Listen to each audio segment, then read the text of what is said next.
कहें, आंख मूंद के बैठिए और सिर्फ इतना कहिए कि हे प्रभु मुझे और याद करो।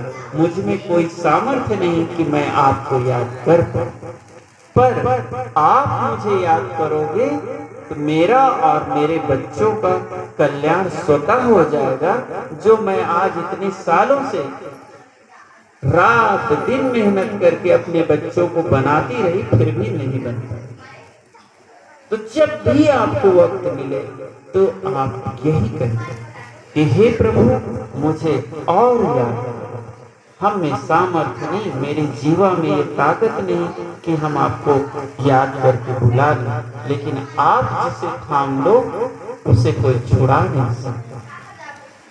इस भाव में अपने जीवन को जिए, फिर देखिए आपका जीवन कैसे आपको वैभव से, खुशियों से, आशीर्वाद से, आनंद से भर देते। जैसे एक माधवदास संत थे, वो भगवान को इतना प्रेम करते थे, इतना प्रेम करते थे कि वो हर पल भगवान उनके साथ चलते थे। एक दिन माधवदास को भगवान ने कहा कि देख, कल तेरी तबीयत खराब होगी और किसी को बुला ले अपनी सेवा के लिए। तो माधवदास ने पूछा कि वो भगवान को भगवान नहीं कहते थे, हमेशा जय जय कहते थे। तो उन्होंने कहा कि जय जय, बताओ मुझे कौन रोग होने वाला है और मैं किसे बुलाऊं? आपके रहते हुए मैं किसी को नहीं बुलाऊंगा। तो वो उनको बताए भगवान कि आपका पेट खराब होगा और कई बार आपको लैट्रिन में जाना पड़ेगा। तो भगवान, तो माधवदास मुस्कुराए और बोले कि प्रभु जिसके साथ आप हो, अगर आप नहीं रहोगे तो मैं किसको बुलाऊं कि मेरी बात मान लेगा। इतना माधवदास ने अपने भीतर कहा, बाहर भी कहने की हिम्मत उन्होंने रखी, भीतर प्रभु से प्रार्थना की। यद्यपि प्रभु तो सामने ही खड़े हैं, लेकिन फिर भी वो नहीं कह पाए कि प्रभु से अगर कहूंगा तो प्रभु ही आके सेवा करने लगेंगे और मैं प्रभु से सेवा लूं, ये तो बड़ा पाप होगा। इतना कह के उन्होंने पूरी रात यात्रा की और एक नदी के किनारे पहुंच गए। और जब नदी के किनारे पहुंचे तो वो अपनी लंगोटी भी नहीं खोल पाए और उनकी लंगोटी गंदी हो गई।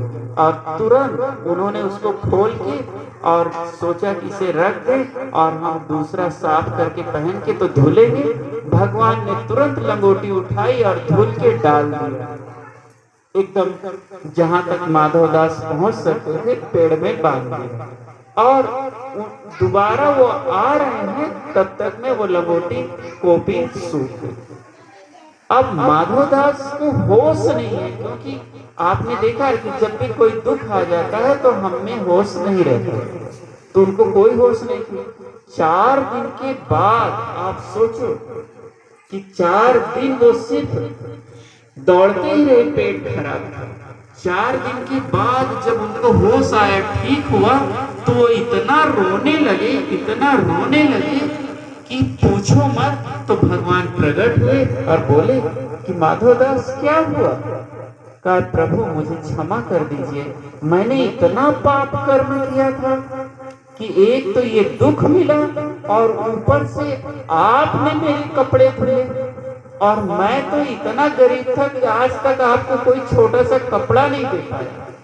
अपने कोपी के लिए, लंगोटी के लिए तो मैं जो कूड़े पर पड़ा रहता था उसी को धुल के पहनता था, और आपने वो गंदे कपड़ों को धुला। तब भगवान ने कहा एक प्यारी सी बात, कहा कि माधवदास मुझ में और तुझ में कोई फर्क ही नहीं, हम दोनों एक हैं, तू मेरा अंश रूप है और मैं तुझे कैसे छोड़ सकता हूँ। तब माधवदास ने हाथ जोड़ के कहा कि प्रभु अगर दोनों में कोई भेद नहीं है तो अब कब कृपा करोगे मुझ पर? मैं इधर अकेला खड़ा हूँ, आप इधर अकेले खड़े हो। तब प्रभु मुस्कुराकर बोले कि आप वो मांग रहे हो जो संसार का कोई कोई व्यक्ति को ही मिलता है। और उसके बाद भगवान ने कृपा किया और उनके भीतर प्रकट होके तुरंत अपने में पूरा समा लेते हैं। बोलिए